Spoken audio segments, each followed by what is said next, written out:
સંગીત એક એવી વસ્તુ છે, એક એવું માધ્યમ છે કે જે તમે ધારો કે ઉદાસ બેઠા હોય, કંટાળેલા હોય, પણ થોડુંક સંગીત વાગે એટલે મજા આવી જાય. જે મજા આવે એ જ કલા, મજા ના આવે એ કલા નથી. કલાના અલગ અલગ પ્રકાર છે, એમાં સંગીત કલા આજે પણ તમે કોઈ પણ ખૂણામાં જાઓ દેશના, અને આજથી નહીં વર્ષોથી પરંપરાગત તમે આફ્રિકાના જંગલમાં જોઈ લો કે આપણા અમદાવાદ સિટીમાં જોઈ લો કે અમેરિકામાં જોઈ લો, બધા પણ સંગીત તો બધા પાસે હોય ને હોય. અને આપણું ગુજરાત ખુશનસીબ છે કે ગુજરાત પાસે દરેક જિલ્લામાં અલગ અલગ વિસ્તારમાં એવી કલાઓ છુપાયેલી છે જે વર્ષોથી પરંપરાગત ચાલુ છે. આજે આપણે એક એવા સમુદાયના, આદિવાસી સમુદાયમાંથી એક એવા ટીમને મળવાના છીએ જે પાવરી કલા સાથે જોડાયેલું છે. ડાંગ વિસ્તારમાં છે, ડાંગમાં જ પાવરી વગાડવામાં આવે છે. તો મારા મિત્ર છે સર, આને શું વાજિંત્રને શું કહેશો આપ? આનું નામ શું અને થોડીક પરિચય આપો. એને કહેવાય પાવરી કહેવાય. પાવરી નૃત્ય. પાવરી નૃત્ય. હા, પાવરી નૃત્ય. એટલે આનું વાજિંત્રનું નામ પાવરી છે? હા, વાજિંત્રનું નામ પાવરી. ઓકે. અને આ શેનું બને? એ પેલા વાચ અને પેલા આપણા દૂધી ખરી ને, દૂધી. હા હા, તે અને એક બૈલાના શિંગડા. ઓકે.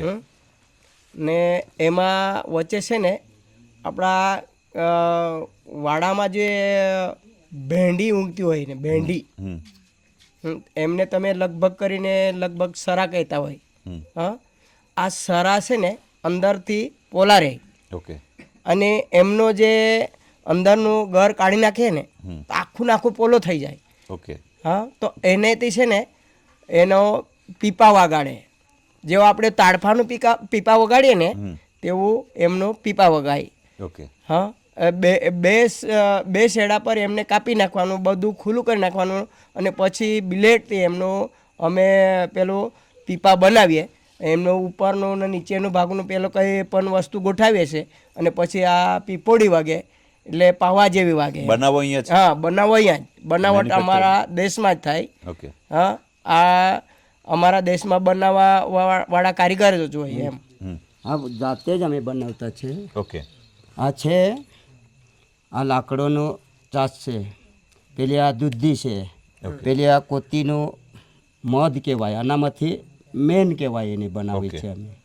આનામાં કોલસા લાગતા છે. ઓકે. પછી આ છે, આ છડી છે, આ વાસની છે. ઓકે. આ છે તો બળદનું શિંગડો છે. બળદનો. ઓકે. આનામાં છે ભેંડીનું પીપોળી આવે. ઓકે. બે આવે એટલે બે બનાવીએ. પછી આ બેને માથે અમે બંનેનો સૂર બનાવતા છે. અને આ મોર જેવું આકાર, ચાંચ જે એ ચાંચ છે, મોર જેવું નથી. આ પેલે બગડા આવે ને, બગ આવે સફેદ, બગલા. એનો આકાર છે આ. ઓકે. સામાજિક ચૌધરી કે ગામ કયું લાગે? અમારે કોકણી આવે, કોકણી જાતિ. હા. અને આમાંથી એ કોકણી સમાજના લોકોમાં જ પાવરી વગાડતા બધા વગાડતા હોય? ના ના, એવું નથી. આ કોકણી સમાજ છે, પછી આજુબાજુ વિસ્તારમાં કુંબી છે, ભીલ છે, એ લોકો પણ શીખેલા છે એમ. ઓકે. એટલે જેમને ફાવટ આવી જાય એ લોકો વગાડે છે. એવું નથી ફરજિયાત કે કોકણીવાળા જ વગાડે. એટલે શીખે છે ખરા એમ. જી. પાવરી એટલે ખાલી વાજિંત્ર કે પાવરી એટલે નૃત્ય? નૃત્ય. પાવરી એ વાજિંત્રનું નામ છે, અને પાવરી લઈને નાચે એટલે પછી આપણે કહીએ પાવરી નૃત્ય એમ. હા. અને તમે મુનિયાભાઈ કેટલા વર્ષોથી વગાડો છો પાવરી? અમે તો નાનલા આટલા હતો ત્યારથી વગાડતા છે. ઓકે. લગભગ અમે 10 વર્ષથી વગાડતા છે. 10 વર્ષથી? 10 વર્ષના હતા ત્યારથી? હા, ત્યારથી. રાઈટ. અને અત્યારે પણ આ ગામમાં બીજા ખરા કે તમારે જે 5-10 લોકોનું ગ્રુપ છે કે રીતનું? અમારા લગભગ આ 7 જણનું ગ્રુપ છે. ઓકે. એક જણ અંગ્રેજીમાં લઈ એટલે 8 જણનો ગ્રુપ છે. અને આપ ગામમાં જ વગાડો કે અલગ અલગ વિસ્તારમાં પણ જાઓ છો? હવે મેં તો ગામડામાં બી વગાડતા છે. જો અમારા ડુંગર દેવીનો તહેવાર આવે, જો આપણે કાર્તિક માસ આવે ને, આનામાં અમારા તહેવાર આવે, આનામાં 15 દિવસના અમે અવ્રત રાખતા છે. ઓકે. આ ડુંગર દેવીનો બધા જ બહેનો ભાઈઓ બધા જ નાનલો છોકરા 15 દિવસ અમે એનું અવ્રત પાળતા છે. ઓકે. એટલે તે 15 દિવસ થાય એટલે પૂનમ આવે ત્યાં દિવસ છે તો અમે ડુંગર પર જાય. ઓકે. ડુંગર પર જાય અને એને જે દર્શન કરી ને પાછા આવતા છે. એટલે અમારે 15 દિવસમાં આ ડુંગર દેવીનો કાર્યક્રમ પૂરા થાય. એટલે ખાસ આ જરૂરી બાવરી આ ડુંગર દેવીમાં ડુંગરદેવ માટે ખાસ છે. ખાસ અને પહેરવેશ તમારામાં જે પગમાં તમે જે પહેરો છો તમારે શું શું જરૂર પડે આમાં કપડામાં? એ તો પેલી ઝાંઝર કપડામાં આ ઝાંઝર છે.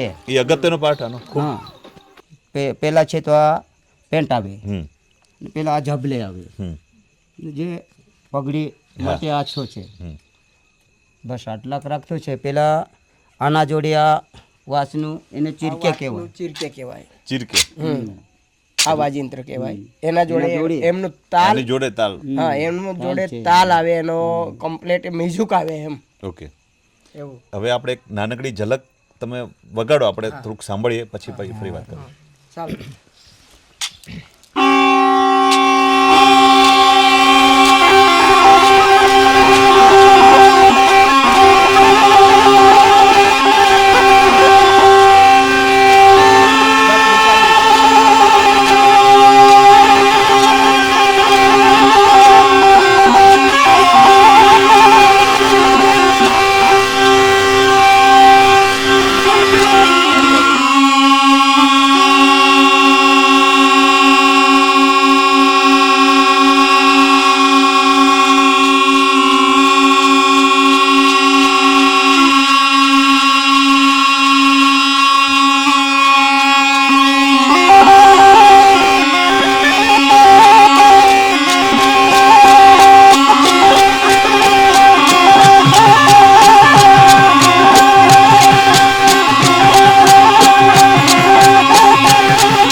વાહ. આમાં અલગ અલગ કઈ વસ્તુ? એક ખંજરી, બીજી કઈ કઈ વસ્તુની જરૂર પડે તમને? એક આના વાસનું નામ બોલજો, આ વસ્તુનું વાજિંત્રનું. હા, આ એમનું વાંચનું છે ને ચીરકો કહેવાય. ચીરકો. હમ. પછી બીજું પાવરી અને આ ખંજરી. બંને પાવરી, બંને પાવડી. બંને પાવરી. પછી એક ડપડી ને એક તબલા વાળો હોય. ઓકે. હા, ને આ બે છે તો ચીરક્યો હમ એમના જોડે. ઓકે. અમે પેલા આવી છે તો અમારો એક મંડળ ચાલતા હતા. ઓકે.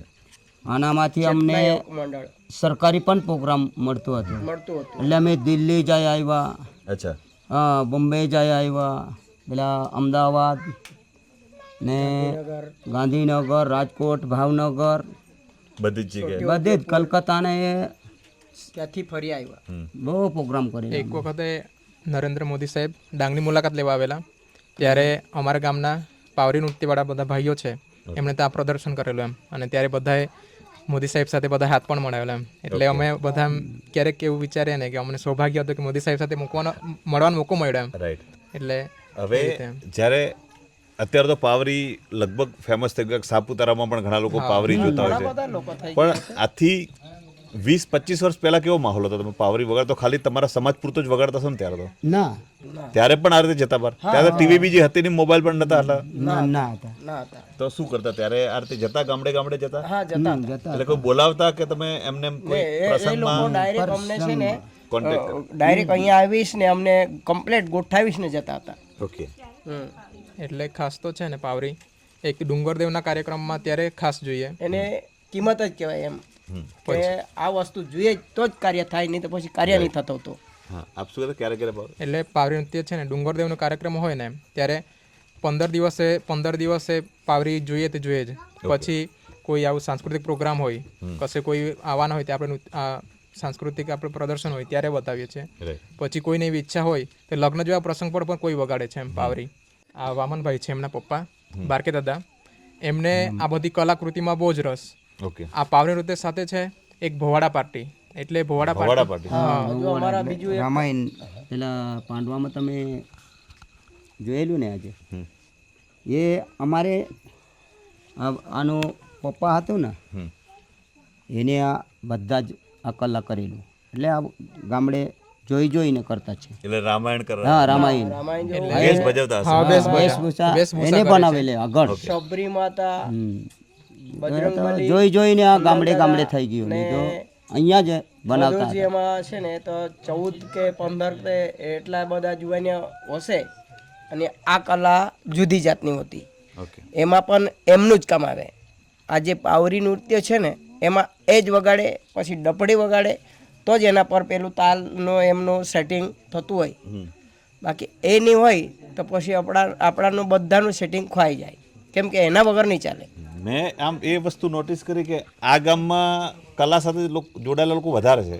એનું કોઈ ખાસ કારણ કે કારણ જ છે. કારણ કે ઘણા તમે જો અહીંયા બધી કલા સાથે લગભગ બીજા બધા કામો કરતા પાંડવમ ના મળ્યા, અમને અહીંયા મળ્યા. એ તો અમને જોઈશ ને કરતા છે. એને લગભગ 5-6 ગામડામાં વર્ષ કેસર નહીં હોતું. અહીંયા બધી કલા થી ને ત્યારે બધા શીખી એટલે ગયા. આનું કારણ શું?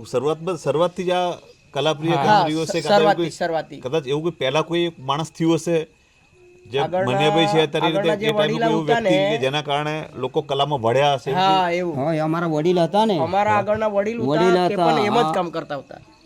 કેમ કે કલા બતાવવાની તો એ લોકો ખુદ કલા કરતા હતા અને ખુદ દિલથી ખુશ રહેતા હતા એમ. કેમ કે આપણા પાસે એમ કે કલા છે, આપણે આવું બનાવીએ તેવું બનાવીએ, એટલે લોકોને બહુ જ એમ ઇન્ટરેસ્ટ આવી ગયો. રાઈટ ત્યારથી છે ને બધા અમારા ગામના બધા કલાકાર જ, રાઈટ કેમ કે જે છે તે આપણે એ કરતા જ છે. તો કોઈ છોકરાઓ નાના ભૂલકાઓ ગમે તેમ બધા એવા કાકી હોય કાકા હોય, જેમ મતારા જેવું ગઢા માણસ હોય, એ કલા જોયા કરે કે નહીં એમ કે આપણા ગામમાં એટલી બધી કલા ચાલતી જ છે તો એમને ચલાવવાનો ધીરે ધીરે જે થાય તે પણ ચલાવવાનો.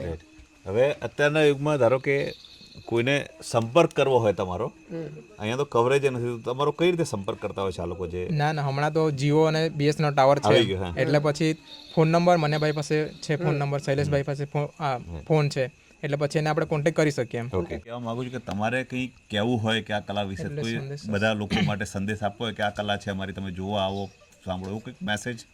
હા એ તો કોઈ નહીં. એટલે આ કલા છે હમણાં અમારા ડાંગ વિસ્તારમાં તો જ્યારે ડુંગરદેવ હોય ને ત્યારે જ આનો મોસ્ટ ઓફલી બધા લોકો કહે છે કે આપણે ત્યારે પાવરીનો ઉપયોગ થાય. પણ કોઈ એવા વ્યક્તિ હોય કે જેમના લગ્ન પ્રસંગ કે પોતાનો લગ્ન પ્રસંગ યાદગાર બનાવવો હોય તો પછી બધા ભાઈઓનો કોન્ટેક્ટ કરીને તમે એમને બોલાવી શકો અને તમારું લગ્ન પ્રસંગ છે તેને યાદગાર બનાવી શકો એમ. અને એક સંદેશ એવો કે તમે વધારે આ કલા છે તેમને તમે તમારા વિસ્તારમાં બોલાવો તો આદિવાસી ભાઈઓનું કલા પણ આગળ વધી શકે. હા, છેવાડાનું જે દક્ષિણ ગુજરાતના કલા દૂર સુધી પહોંચે પણ અગત્યનું છે. આપણે ઘણીવાર એવું થતું હોય છે કે આ બધું વસ્તુ અમેરિકા લોકોને ખબર હોય કે અહીંયા પાવરી કલા છે, પણ નજીકમાં રહેતા ગાંધીનગર વડોદરાના કે એના લોકોને ખબર ના હોય. કારણ કે ઘણીવાર એવું થાય છે. બરાબર. વસ્તુ આ થાય કે સાચી વસ્તુ સાચા લોકો સુધી પહોંચે અને નવી પેઢી ખાસ કરીને જાણે, એ ખૂબ અગત્યનું છે. હવે આપણે પાવરી નૃત્ય થોડું માણીએ તમારું. હા.